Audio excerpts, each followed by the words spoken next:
Haha Tales Theater, Snow White and the Seven Dwarfs. Once upon a time in a faraway kingdom, there was a beautiful princess with skin as white as snow and hair as black as ebony. Her name was Snow White.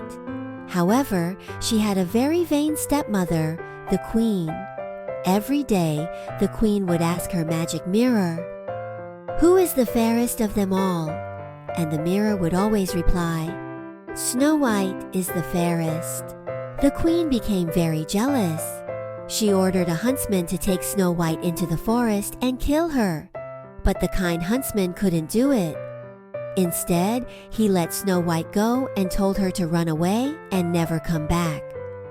Deep in the forest, Snow White found a little cottage with 7 tiny beds and 7 little chairs. She thought, "This must be the home of 7 dwarfs." After running all day, she was very tired, so she lay down and fell asleep. When the 7 dwarfs came home and found Snow White asleep, they were surprised and began whispering among themselves, waking her up.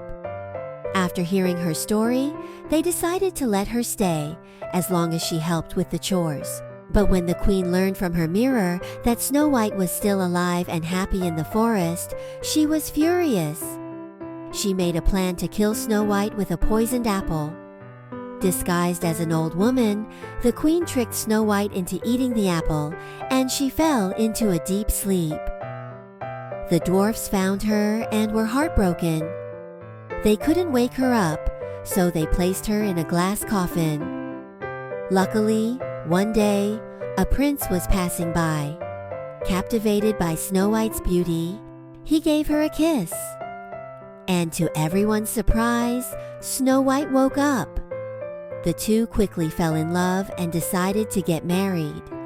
They had a grand wedding in the prince's kingdom and lived happily ever after. As for the wicked queen, she was punished for her evil deeds.